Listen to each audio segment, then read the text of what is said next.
The Gnostic Religion, The Message of the Alien God and the Beginnings of Christianity, by Hans Jonas. Chapter 1. Introduction. East and West in Hellenism. Any portrayal of the Hellenistic era must begin with Alexander the Great. His conquest of the East, 334 to 323 BC, marks a turning point in the history of the ancient world. Out of the conditions it created grew a cultural unity larger than any that had existed before, a unity which was to last for almost 1,000 years until destroyed in its turn by the conquests of Islam. The new historical fact made possible, and indeed intended, by Alexander, was the union of West and East. Quote, West means here the Greek world centered around the Aegean. Quote, East, the area of the old Oriental civilizations, stretching from Egypt to the borders of India. Although Alexander's political creation fell apart with his death, the merging of cultures proceeded undisturbed through the succeeding centuries, both as regional processes of fusion within the several kingdoms of the Diadochi, and as the rise of an essentially supranational Hellenistic culture common to them all.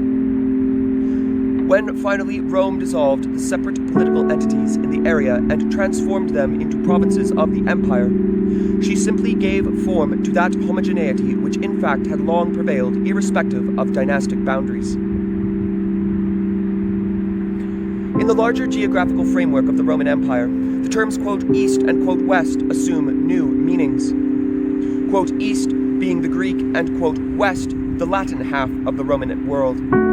The Greek half, however, comprised the whole Hellenistic world, in which Greece proper had become a minor part. That is, it comprised all that part of Alexander's heritage which had not slipped back into, quote, barbarian control. Thus, in the enlarged perspective of the empire, the East is constituted by a synthesis of what we first distinguished as the Hellenic West and the Asiatic East. In the permanent division of Rome from the time of Theodosius into an Eastern and Western empire, the cultural situation finds final political expression. Under Byzantium, the unified eastern half of the world came at last to form that Greek empire which Alexander had envisioned and which Hellenism had made possible. Although the Persian Renaissance beyond the Euphrates had diminished its geographical scope. The parallel division of Christendom into a Latin and a Greek church reflects and perpetuates the same cultural situation in the realm of religious dogma. It is this spatio-cultural unity created by Alexander and existing in turn as the kingdoms of the Diadochi, as the eastern provinces of Rome, as the Byzantine Empire, and concurrently as the Greek Church, a unity bound together in the Hellenistic Oriental synthesis, which provides the setting for those spiritual movements with which this book is concerned. In this introductory chapter, we have to fill in their background by saying something more about Hellenism in general and by clarifying, on the one hand, some aspects of its two components, namely Hellas and Asia, and on the other, the manner of their meeting, marriage, and common issue.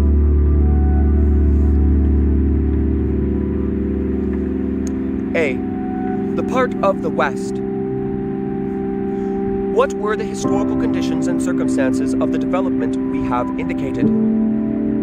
The union which Alexander's conquest initiated was prepared for on both sides.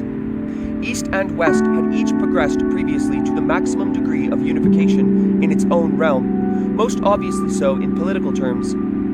The East had been unified under Persian rule, the Greek under the Macedonian hegemony. Thus, the conquest of the Persian monarchy by the Macedonians was an event involving the whole, quote, West and the whole, quote, East. No less had cultural developments prepared each side, though in a very different manner, for the roles they were destined to play in the new combination. Cultures can best mix when the thought of each has become sufficiently emancipated from particular local, social, and national conditions to assume some degree of general validity and thereby become transmissible and exchangeable. It is then no longer bound to such specific historical facts as the Athenian polis or the Oriental caste society, but has passed into the freer form of abstract principles that can claim to apply to all mankind, that can be learned, be supported by argument, and compete with others in the sphere of rational discussion. Greek culture on the eve of Alexander's conquests. When Alexander appeared, Hellas had, both in point and in its own consciousness, reached this stage of cosmopolitan maturity, and this was the positive precondition of its success, which was matched by a negative one on the Oriental side. For more than a century, the whole evolution of Greek culture had been leading in this direction. The ideals of a Pindar could hardly have been grafted onto the court of a Nebuchadnezzar or an Artaxerxes and the bureaucracies of their realms. Since Herodotus, quote, the father of history, bracket 5th century BC, Greek curiosity had interested itself in the customs and opinions of the, quote, barbarians. But the Hellenic way was conceived for and situated to Hellenes alone, and of them only those who were freeborn and full citizens. Moral and political ideas, and even the idea of knowledge, were bound up with very definite social conditions and did not claim to apply to men in general. Indeed, the concept of, quote, man in general, had for practical purposes not yet come into its own. However, philosophical reflection and the development of urban civilization in the century preceding Alexander led gradually to its emergence and explicit formulation. The sophistic enlightenment of the 5th century had set the individual over against the state and its norms, and in conceiving the opposition of nature and law, had divested the latter, as resting on convention alone, of its ancient sanctity. Moral and political norms are relative. Against their skeptical challenge, the Socratic Platonic answer appealed not indeed to tradition, but to conceptual knowledge of the intelligible, i.e., to rational theory. And rationalism carries in itself the germ of universalism. The Cynics preached a revaluation of existing norms of conduct, self-sufficiency of the private individual, indifference to the traditional values of society, such as patriotism, and freedom from all prejudice. The internal decline of the old city-states, together with the loss of their external independence, weakened the particularistic aspect of their culture, while it strengthened the consciousness of what in it was of general validity, general spiritual validity. In short, at the time of Alexander, the Hellenic idea of culture had evolved to a point where it was possible to say that one was a Hellene, not by birth, but by education, so that one born a barbarian could become a true Hellene. The enthroning of reason as the highest part in man had led to the discovery of man as such, and at the same time to the conception of the Hellenic way as a general, humanistic culture. The last step on this road was taken when the Stoics later advanced the proposition that freedom, the highest good of Hellenic ethics, is a purely inner quality not dependent on external conditions, so that true freedom may well be found in a slave if only he is wise. So much does all that is Greek become a matter of mental attitude and quality that participation in it is open to every rational subject, i.e., to every man. Prevailing theory placed man no longer primarily in the context of the polis, as did Plato and still Aristotle, but in that of the cosmos, which we sometimes find called, quote, the true and great polis for all, close quote. To be a good citizen of the cosmos, a cosmopolites, is the moral end of man, and his title to this citizenship is his possession of logos, or reason, and nothing else. That is, the principle that distinguishes him as man and puts him into an immediate relationship to the same principle governing the universe. The full growth of this cosmopolitan ideology was reached under the Roman Empire, but in all essential features, the universalistic stage of Greek thought was present by Alexander's time. This turn of the collective mind inspired his venture, and was itself powerfully reinforced by his success.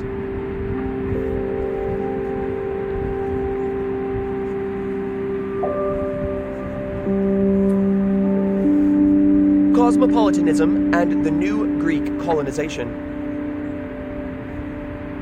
Such was the inner breadth of the spirit which Alexander carried into the outward expanses of the world. From now on, Hellas was everywhere that urban life with its institutions and organization flourished after the Greek pattern. Into this life, the native populations could enter with equal rights by way of cultural and linguistic assimilation. This marks an important difference from the older Greek colonization of the Mediterranean coastline, which established purely Greek colonies on the fringes of the great, quote, barbarian hinterland and envisaged no amalgamation of colonists and natives. The colonization following in the footsteps of Alexander intended from the outset, and indeed as part of his own political program, a symbiosis of an entirely new kind, one which, though most obviously a Hellenization of the East, required for its success a certain reciprocity. In the new geopolitical area, the Greek element no longer clung to geographic continuity with the mother country, and generally with what had hitherto been the Greek world, but spread far into the continental expanses of the Hellenistic Empire. Unlike the early colonies, the cities thus founded were not daughter cities of individual metropoles, but were fed from the reservoir of the cosmopolitan Greek nation. Their main relations were not to one another and to the distant mother city, but each acted as a center of crystallization in its own environment, that is, in relation to its indigenous neighbors. After all, these cities were no longer sovereign states, but parts of centrally administered kingdoms. This changed the relation of the inhabitants to the political whole. The classical city-state engaged the citizen in its concerns, and these he could identify with his own, as through the laws of his city he governed himself. The larger Hellenistic monarchies neither called for nor permitted such close personal identification. And just as they made no moral demands on their subjects, so the individual detached himself in regard to them, and as a private person, (a status hardly admitted in the Hellenic world before), found satisfaction of his social needs in voluntarily organized associations based on community of ideas, religion, and occupation. The nuclei of the newly founded cities were, as a rule, constituted by Greek nationals, but from the outset the inclusion of compact native populations was part of the plan and of the charter by which each city came into being. In many cases, such groups of natives were thus transformed into city populations for the first time, and into the populations of cities organized and self-administering in the Greek manner. How thoroughly Alexander himself understood his policy of fusion in racial terms as well is shown by the famous marriage celebration at Susa, when in compliance with his wishes 10,000 of his Macedonian officers and men took Persian wives. The Hellenization of the East. The assimilating power of such an entity as the Hellenistic city must have been overwhelming. Participating in its institutions and ways of life, the non-Hellenic citizens underwent rapid Hellenization, shown most plainly in their adoption of the Greek language. And this in spite of the fact that probably from the beginning, the non-Hellenes outnumbered the born Greeks or Macedonians.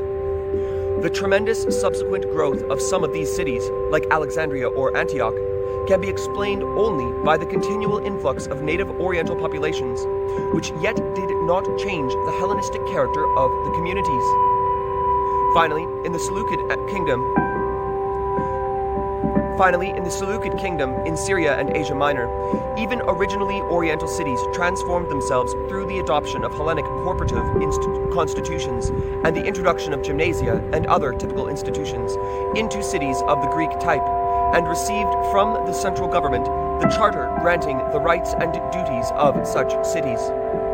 This was a kind of refounding, evidence of the progress of Hellenization, and at the same time a factor adding momentum to it. Besides the cities, the Greek-speaking administration of the monarchies was of course also a Hellenizing agent. The invitation suggested in the formula that one is a Hellene not by birth but by education was eagerly taken up by the more responsive among the sons of the conquered East. Already in the generation after Aristotle, we find them active in the very sanctuaries of Greek wisdom. Zeno, son of Menesius, founder of the Stoic school, was of Phoenician Cypriotic origin. He learned Greek as an adopted language, and throughout his long teaching career at Athens, his accent always remained noticeable. From then until the end of antiquity, The Hellenistic East produced a continual stream of men, often of Semitic origin, who under Greek names and in the Greek language and spirit contributed to the dominant civilization. The old centers of the Aegean Sea remained in existence, but the center of gravity of Greek culture, now the universal culture, had shifted to the new regions. The Hellenistic cities of the Near East were its fertile seedbeds. Among them, Alexandria in Egypt was preeminent. With names generally Hellenized, we can mostly no longer determine whether an author was Apamea or an author from Apamea or Byblos in Syria, or from Gadara in Transjordan, is of Greek or Semitic origins. But in these melting pots of Hellenism, the question finally becomes irrelevant. A third entity had come into being. In the newly founded Greek cities, the result of the fusion was Greek from the outset. In other places, the process was gradual and continued into the period of late antiquity. People became converted to Hellenism as one might change one's party or creed, and this was still going on at a time when movements of renaissance of national languages and literatures were already underway.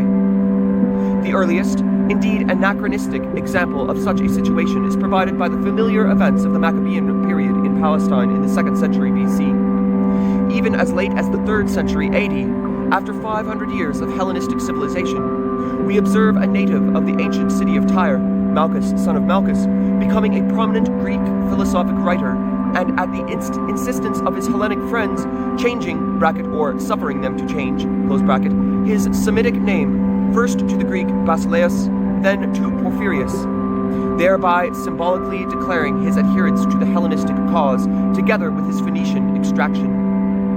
The interesting point in this case is that at the same time, the counter-movement was gathering momentum in his native country, the creation of a Syrian vernacular literature associated with the names of Bardesaneus, Mani, and Ephraim. This movement and its parallels everywhere were part of the rise of the new popular religions against which Hellenism was forced to defend itself. Later Hellenism, the change from secular to religious culture.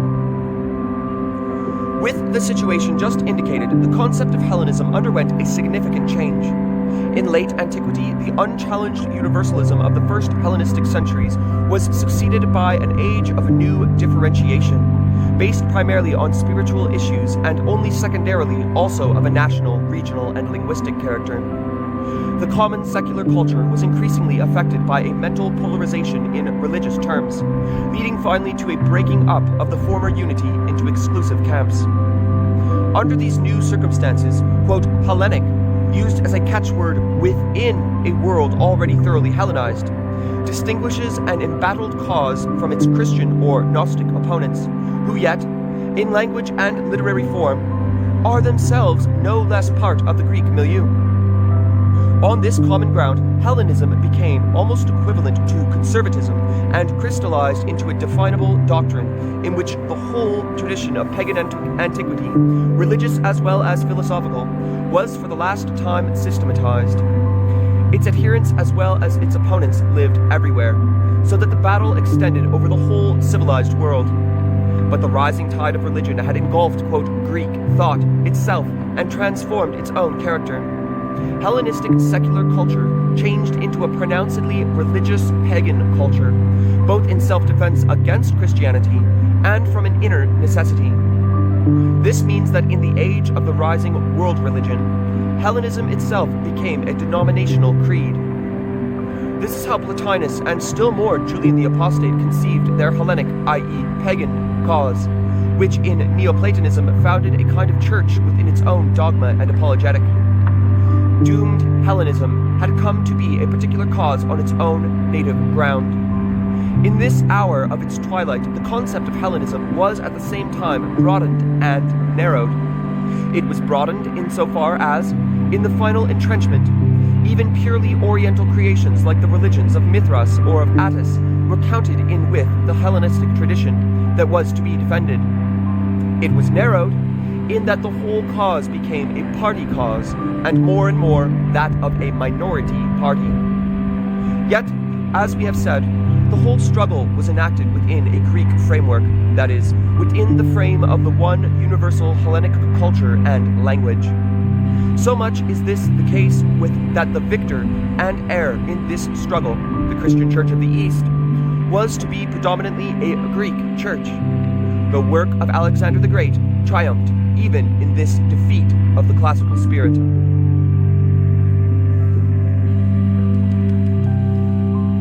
The four stages of Greek culture. We can accordingly distinguish four historical phases of Greek culture. 1. Before Alexander, the classical phase as a national culture. 2. After Alexander, Hellenism as a cosmopolitan secular culture. 3. Later Hellenism as a pagan religious culture. And 4. Byzantinism as a Greek Christian culture.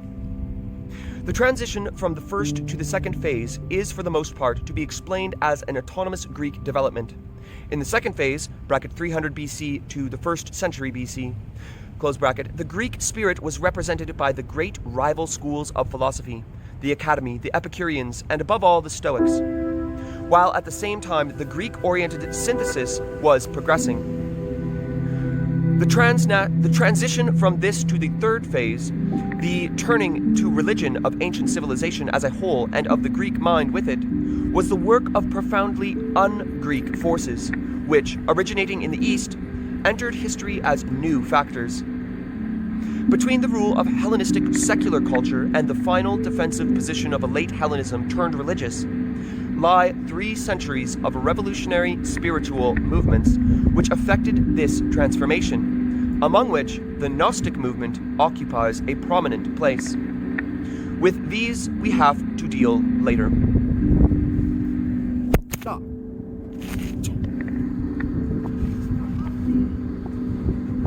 Oh hey, how's it going?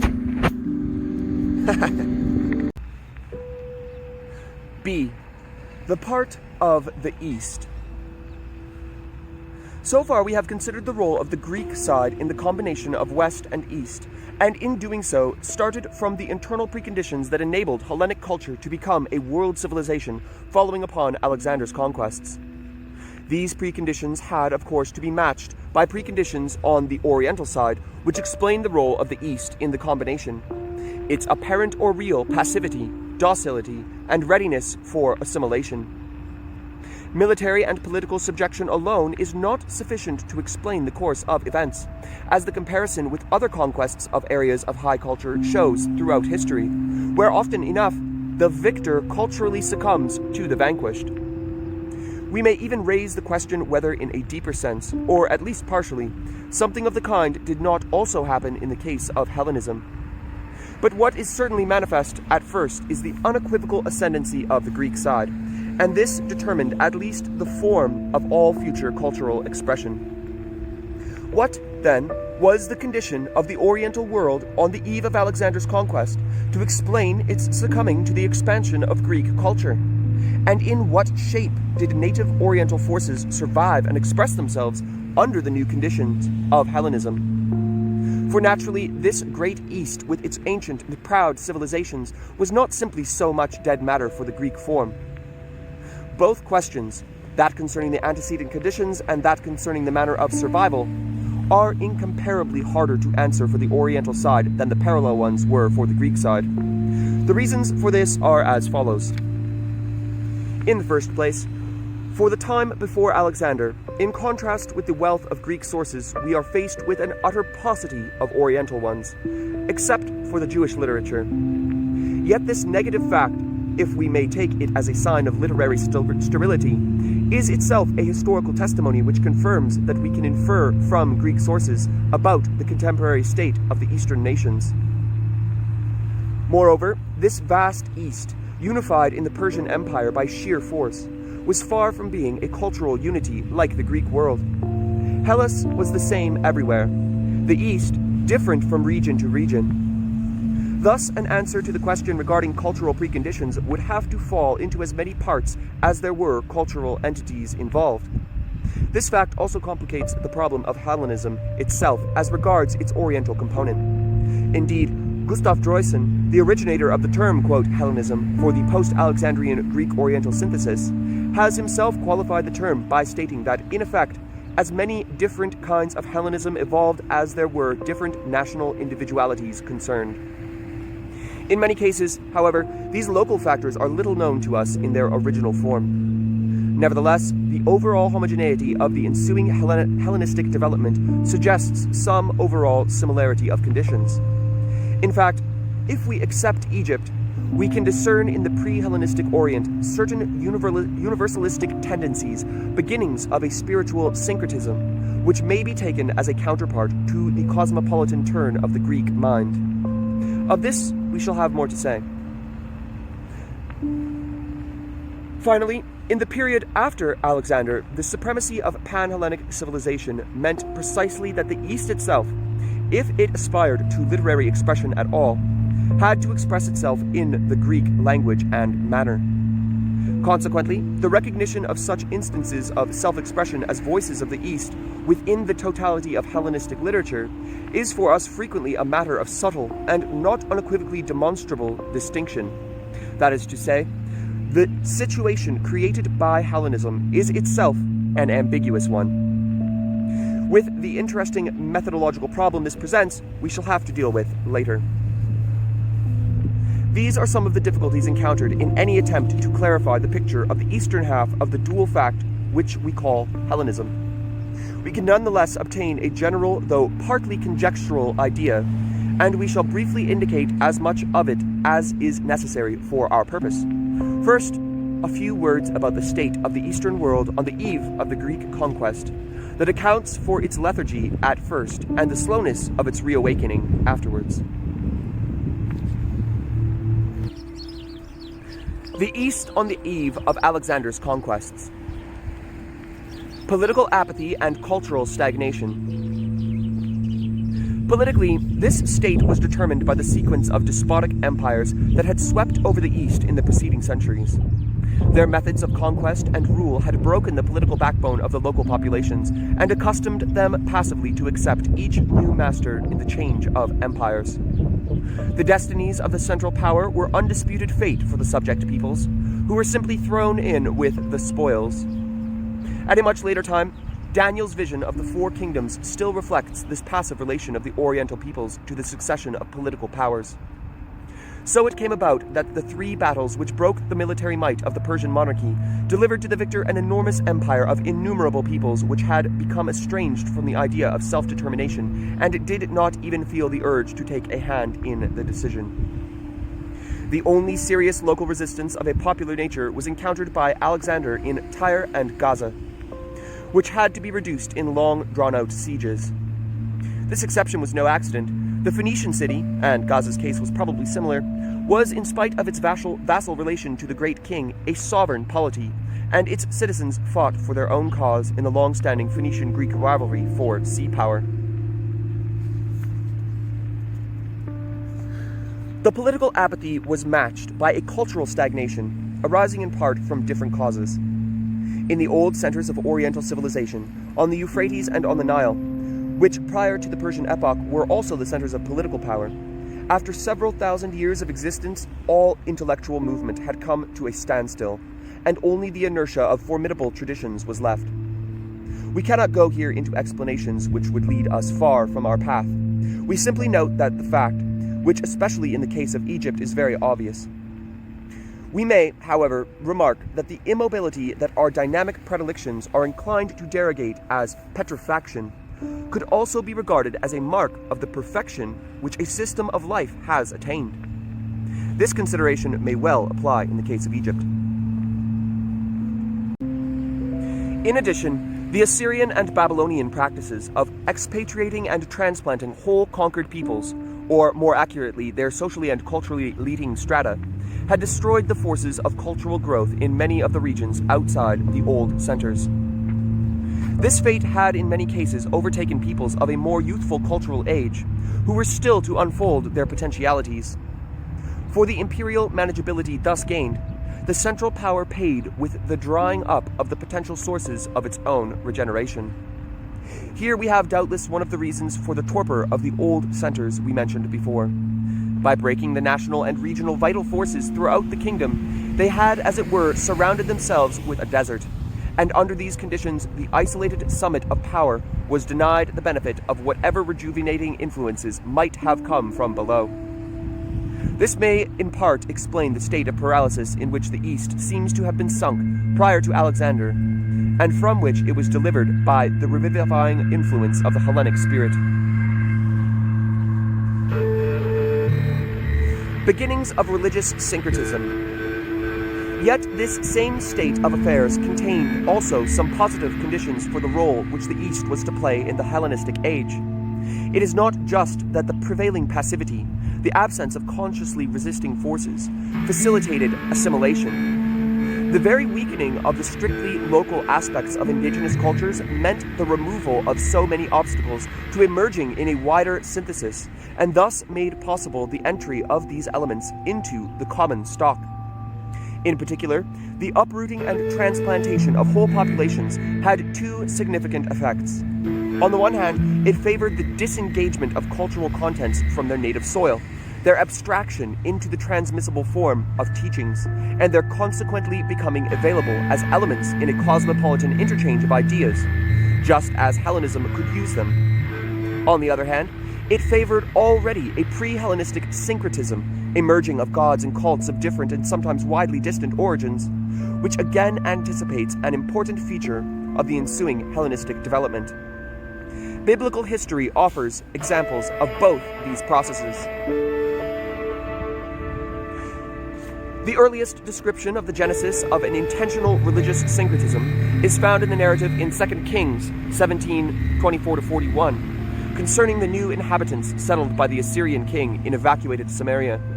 That well-known story of the origin of the Samaritan sect, which closes with the words, quote, "So these nations feared the Lord, and served their graven images, both their children and their children's children, as did their fathers, so do they unto this day," close quote. On a worldwide scale, religious syncretism was later to become a decisive characteristic of Hellenism. We see here its inception in the East itself. Beginnings of the theological abstraction in Jewish, Babylonian, and Persian religion. Even more important is the development we mentioned, the transformation of the substance of local cultures into ideologies. To take another classic example from the Bible, the Babylonian exile forced the Jews to develop the aspect of their religion whose validity transcended the particular Palestinian conditions, and to oppose the creed thus extracted in its purity to the other religious principles of the world into which they had been cast. This meant a confrontation of ideas with ideas. We find the position fully realized in 2nd Isaiah, who enunciated the pure principle of monotheism as a world cause, freed from the specifically Palestinian limitations of the cult of Yahweh. Thus, the very uprooting brought to fulfillment a process which had started, it is true, with the old prophets. The uniqueness of the Jewish case notwithstanding, certain parallels to these developments can be discerned elsewhere in the political disintegration of the East, or can be inferred from the later course of events. Thus, after the overthrow of Babylon by the Persians, the old Babylonian religion ceased to be a state cult attached to the political center and bound up with its functions of rule. As one of the institutions of the monarchy, it had enjoyed a defined official status, and this connection with a local system of secular power had supported and at the same time limited its role. Both support and restriction fell away with the loss of statehood. The release of the religion from a political function was an uprooting comparable to the territorial uprooting of Israel. The fate of subjection and political impotence in the Persian Empire forced the Babylonian religion to stand henceforth on its spiritual content alone. No longer connected with the institutions of a local power system and enjoying the prestige of its authority, it was thrown back upon its inherent theological qualities, which had to be formulated as such if they were to hold their own against other religious systems which had similarly been set afloat and were now competing for the minds of men. Political uprooting thus led to a liberation of spiritual substance. As a subject for speculation, the generalized principle acquired a life of its own and unfolded its abstract implications. We may discern here the working of a historical law which helps us to understand many mental developments of later antiquity. In the case of the Babylonian religion, the success of this movement toward abstraction is apparent in its later form as it emerged into the full light of Hellenism. In a one-sided development of its original astral features, the older cult was transformed into an abstract doctrine, the reasoned system of astrology, which simply by the appeal of its thought content, presented in Greek form, became a powerful force in the Hellenistic world of ideas. In a comparable manner, to take a final example, the old Persian religion of Mazdaism detached itself from its native Iranian soil, carried over all the centuries from Syria to India by the numerically small ruling nation. It had, in the midst of the religious plurality of the Persian Empire, already found itself in something like a cosmopolitan situation. Through the fall of the empire, it lost with the support also the odium of a foreign rule, and henceforth shared in the countries outside Persia proper with other creeds the burdens and advantages of diaspora. Here again, out of the less defined national tradition, there was extracted an unequivocal metaphysical principle which evolved into a system of general intellectual significance, the system of theological dualism. This dualistic doctrine in its generalized content was to be one of the great forces in the Hellenistic syncretism of ideas. In Persia itself, the national recreation which led in succession to the founding of the Parthian and Neo-Persian kingdoms was prepared for and accompanied by a religious restoration which in its turn was forced to systematize and dogmatize the content of the old folk religion, a process in some ways analogous to the contemporary creation of the Talmud. Thus, in the homeland and in the diaspora alike, the changing conditions produced a similar result. The transformation of traditional religion into a theological system whose characteristics approach those of a rational doctrine. We may suppose comparable processes to have taken place throughout the East, processes by which originally national and local beliefs were fitted to become elements of an international exchange of ideas. The general distinction of these processes was toward dogmatization, in the sense that a principle was abstracted from the body of tradition and unfolded into a coherent doctrine. Greek influence, furnishing both incentive and logical tools, everywhere brought this process to maturity. But, as we have just tried to show, the East itself had, on the eve of Hellenism, already initiated it in significant instances. The three we have mentioned were chosen with particular intent. Jewish monotheism, Babylonian astrology, and Iranian dualism were probably the three main spiritual forces that the East contributed to the configuration of Hellenism, and they increasingly influenced its later course.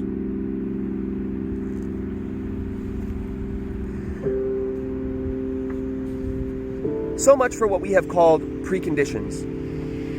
We may just pause to note the fact that the first cosmopolitan civilization known to history, for so we may regard the Hellenistic, was made possible by catastrophes overtaking the original units of regional culture. Without the fall of the states and the nations, this process of abstraction and interchange may have never occurred on such a scale. This is true, though less obviously, even for the Greek side, where the political decline of the polis, this most intensive of particularistic formations, provided a comparable negative precondition. Only in the case of Egypt, which we omitted in our survey, were conditions entirely different.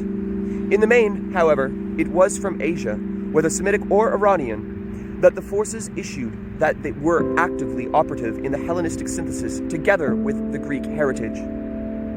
Thus we confine our sketch to the Asiatic conditions.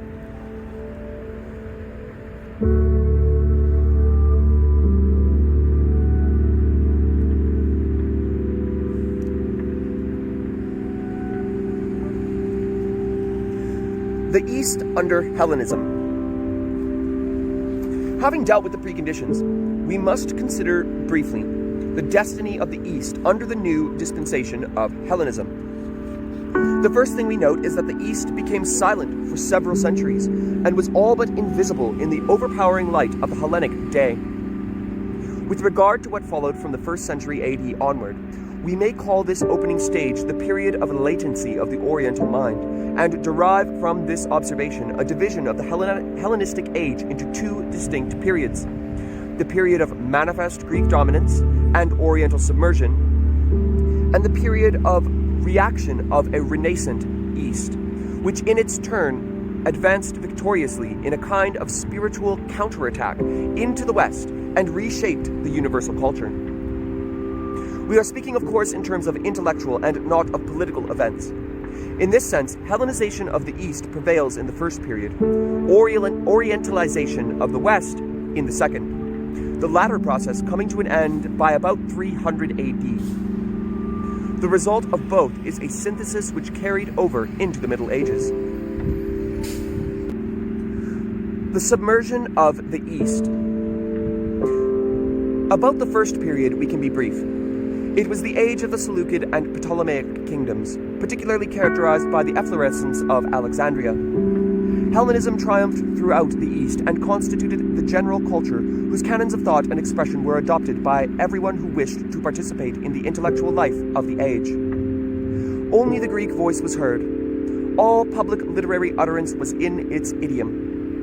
In view of what we said about the entering of Orientals into the stream of Greek intellectual life, the muteness of the East cannot be construed as a lack of intellectual vitality on the part of its individuals. It consists rather in its not speaking for itself, in its own name.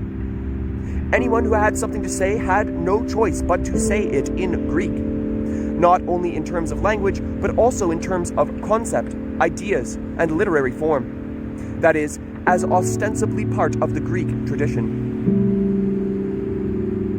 To be sure, the Hellenistic civilization, wide open and hospitable, had room for creations of the Oriental mind once they had assumed the Greek form. Thus, the formal unity of this culture covered in fact a plurality, yet always, as it were, under the official Greek stamp.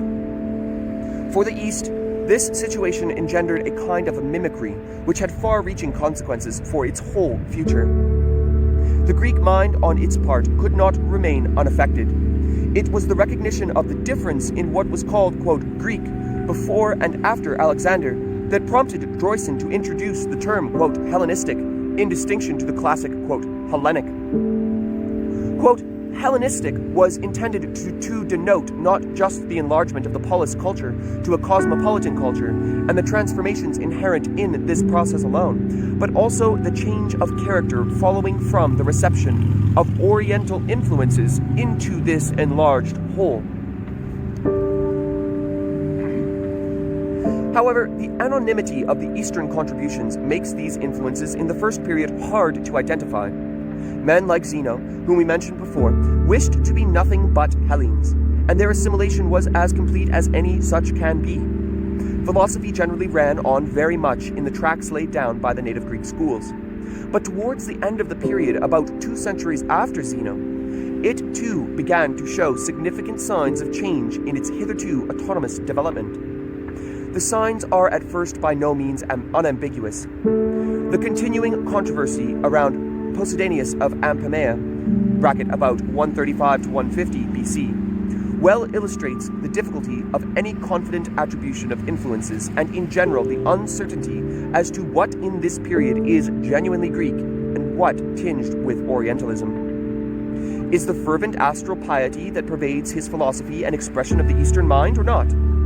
Both sides can be argued and probably will continue to be, though there can be no doubt that whether or not he was Greek by birth, to his own mind, his thought was truly Greek. In this case, so in the general picture, we cannot demand a greater certainty than the complex nature of the situation admits. Faced with the peculiar anonymity, we might even say pseudonymity, that cloaks the Oriental element, we must be content with the general impression that Oriental influences in the broadest sense were at work throughout this period in the domain of Greek thought.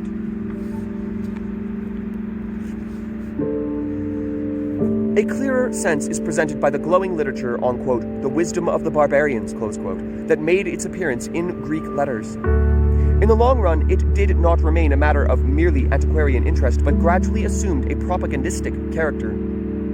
The initiative of Greek authors in this field was taken up in the old centers of the East, Babylon and Egypt, by native priests, who turned to composing accounts of their national histories and cultures in the Greek language. The very ancient could always count on a respectful curiosity on the part of the Greek public, but as this was increasingly accompanied by a receptivity towards the spiritual contents themselves, the antiquarians were encouraged imperceptibly to turn into teachers and preachers. The most important form, however, in which the East contributed at this time to the Hellenistic culture was in the field not of literature but of cult. The religious syncretism, which was to become the most decisive fact in the later phase, begins to take shape in this first period of the Hellenistic era. The meaning of the term, quote, syncretism may be extended, and usually is, to cover secular phenomena as well. And in this case, the whole Hellenistic civilization may be called syncretistic, in that it increasingly became a mixed culture. Strictly speaking, however, syncretism denotes a religious phenomenon which the ancient term, quote, theocracy, i.e. mixing of gods, expresses more adequately. This is a central phenomenon of the period, and one to which we, otherwise familiar with the intermingling of ideas and cultural values, have no exact parallel in our contemporary experience. It was the ever-growing range and depth of just this process that eventually led over from the first to the second, the religious Oriental period of Hellenism. The theocracy expressed itself in myth as well as in cult, and one of its most important logical tools was allegory, of which philosophy had already been making use in its relation to religion and myth. Of all the phenomena noted in this survey of the first period of Hellenism, it is in this religious one that the East is most active and most itself. The growing prestige of Eastern gods and cults within the Western world heralded the role which the East was to play in the second period, when the leadership passed into its hands. It was a religious role, whereas the Greek contribution to the Hellenistic whole was that of a secular culture. In sum, we may state of the first half of Hellenism, which lasts roughly until the time of Christ, that it is in the main characterized by this Greek secular culture. For the East, it is a time of preparation for its re-emergence, comparable to a period of incubation. We can only guess, from its subsequent eruption at the profound transformations that must have occurred there at this time under the Hellenistic surface. With the one great exception of the Maccabean revolt, there is hardly any sign of Oriental self-assertion within the Hellenistic orbit in the whole period from Alexander to Caesar. Beyond the borders, the founding of the Parthian kingdom and the revival of Mazdaism parallel the Jewish case. These events do little to disturb the general picture of Hellas as the assimilating and the East as the assimilated part during this period.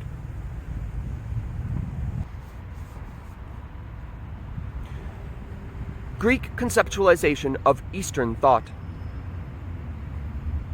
Nevertheless, this period of latency was of profound significance in the life history of the East itself.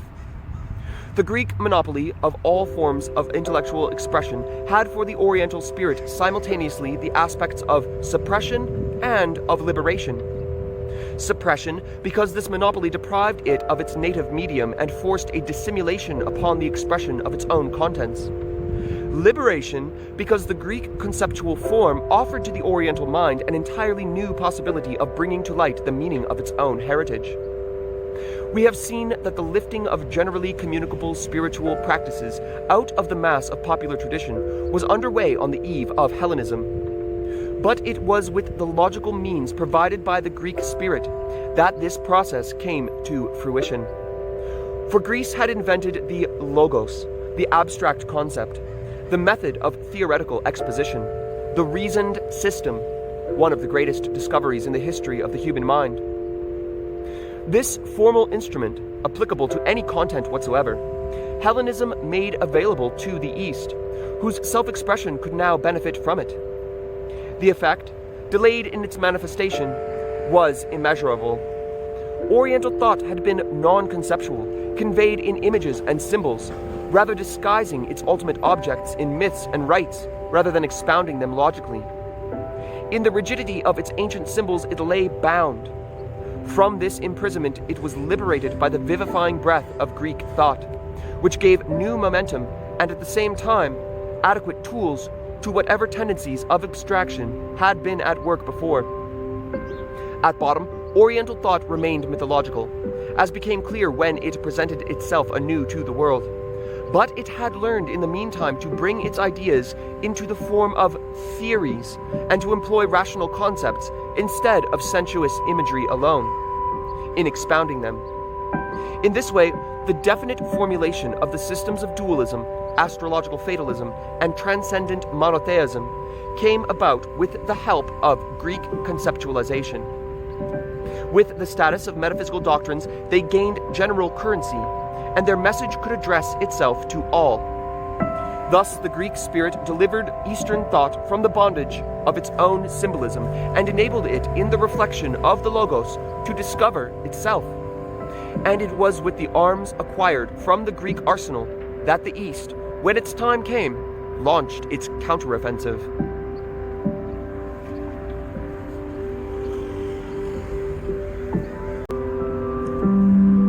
The Eastern, quote, underground. Inevitably, the blessings of a development of this kind are not unmixed, and the dangers inherent in it for the genuine substance of Oriental thought are obvious. For one thing, every generalization or rationalization is paid for with the loss of specificity. In particular, the Greek ascendancy naturally tempted Oriental thinkers to profit from the prestige of everything Greek by expressing their cause not directly but in the disguise of analogues gleaned from the Greek tradition of thought.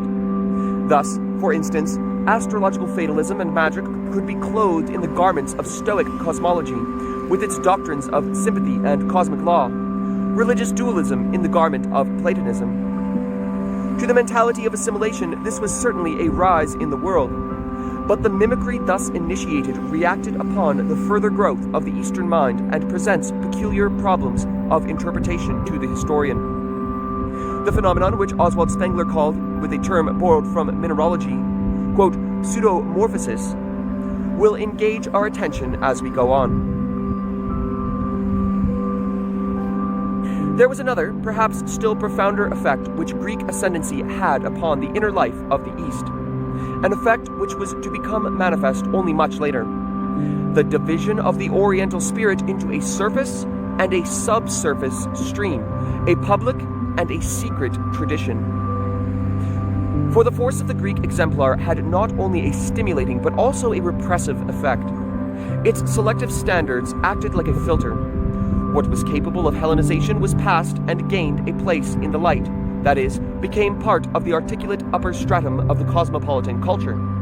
The remainder, the radically different and unassimilable, was excluded and went underground. This, quote, other, could not feel itself represented by the conventional creations of the literary world, could not, in the general message, recognize its own. To oppose its message to the dominant one, it had to find its own language, and to find it became a process of long toil.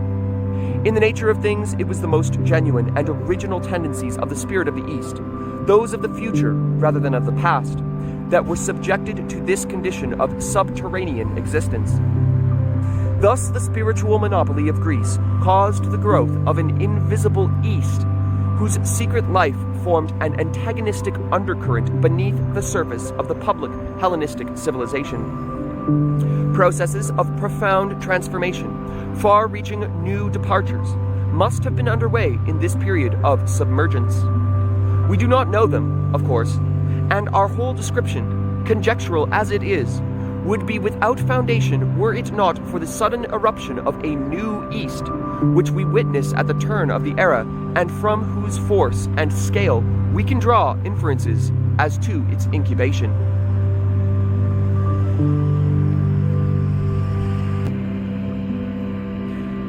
The reemergence of the East.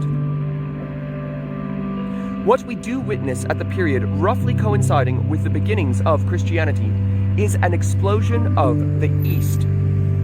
Like long pent-up waters, its forces broke through the Hellenistic crust and flooded the ancient world, flowing into the established Greek forms and filling them with their content, besides creating their own new beds. The metamorphosis of Hellenism into a religious Oriental culture was set on foot. The time of the breakthrough was probably determined by the coinciding of two complementary conditions: the maturing of the subterranean growth in the East, which enabled it to emerge into the light of day, and the readiness of the West for a religious renewal, even its deeply felt need for it, which was grounded in the whole spiritual state of that world and disposed it to respond eagerly to the message of the East. This complementary relation of activity and receptivity is not unlike the converse one which obtained 3 centuries earlier, when Greece advanced into the East. The novelty of revived Eastern thought. Now, it is important to recognize that in these events we are dealing not with the reaction of the Old East, but with a novel phenomenon which at that crucial hour entered the stage of history. The quote, Old East was dead. The new awakening did not mean a classicist resuscitation of its time-honored heritage. Not even the more recent conceptualizations of earlier Oriental thought were the real substance of the movement. Traditional dualism, traditional astrological fatalism, traditional monotheism were all drawn into it, yet with such a peculiarly new twist to them that in the present setting they subserved the representation of a novel spiritual principle. And the same is true of the use of Greek philosophical terms. It is necessary to emphasize this fact from the outset because of the strong suggestion to the contrary created by the outer appearances, which have long misled historians into regarding the fabric of thought they were confronted with, except for its Christian part, as simply made up of the remnants of older traditions.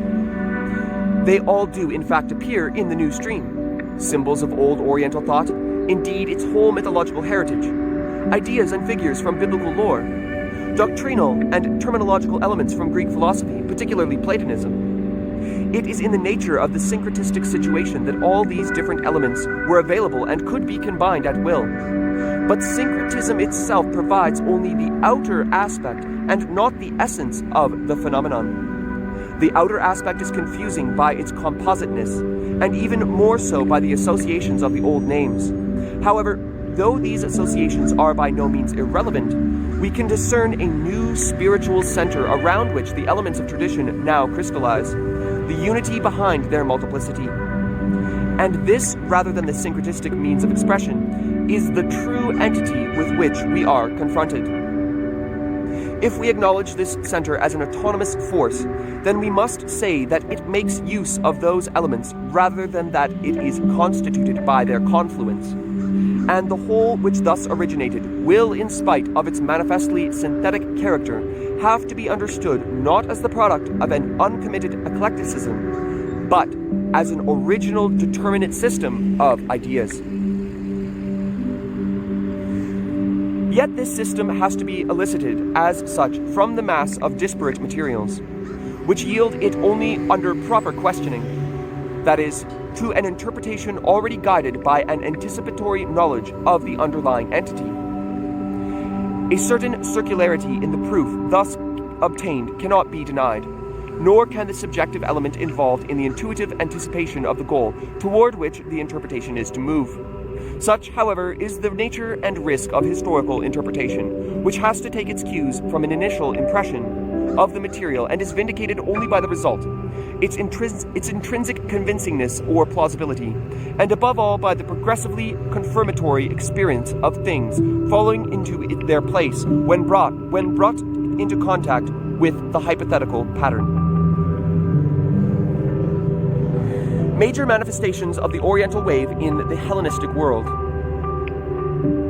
We have now to give a brief enumeration of the phenomenon in which the Oriental wave manifests itself in the Hellenistic world from about the beginning of the Christian era onward.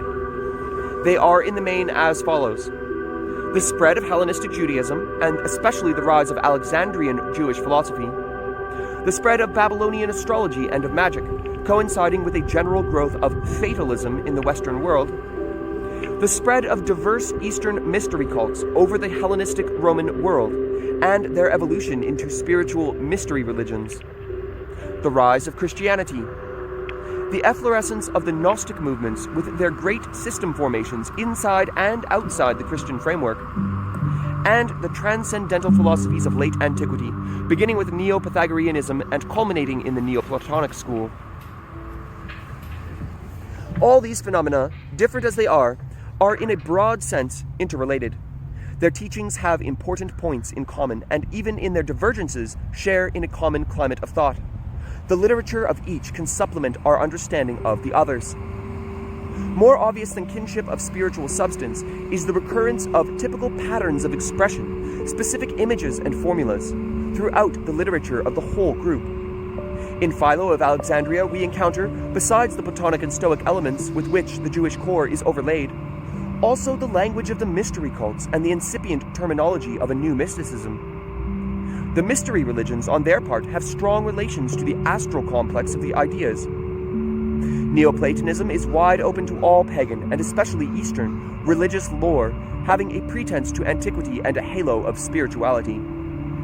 Christianity, even in its, quote, orthodox utterances, had from the outset, bracket certainly as early as St. Paul, close bracket, syncretistic aspects, far exceeded, however, in this respect by its heretical offshoots. The Gnostic systems compounded everything: Oriental mythologies, astrological doctrines, Iranian theology, elements of Jewish tradition, whether biblical, rabbinical, or occult, Christian salvation eschatology, Platonic terms and concepts. Syncretism attained in this period its greatest efficacy. It was no longer confined to certain cults and the concern of their priests, but pervaded the whole thought of the age and showed itself in all provinces of literary expression. Thus, none of the phenomena we have enumerated can be considered apart from the rest.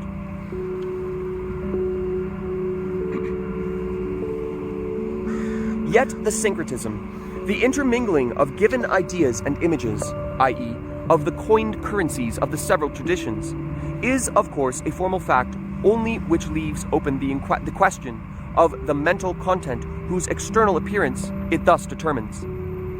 Is there a one in the many? What is it? We ask in the face of such a compound phenomenon, what is the organizing force in the syncretistic matter? We said before, by way of preliminary assertion, that in spite of its, quote, synthetic exterior, the new spirit was not a directionless eclecticism. What then was the directing principle, and under what the direction? The underlying unity, representativeness of Gnostic thought.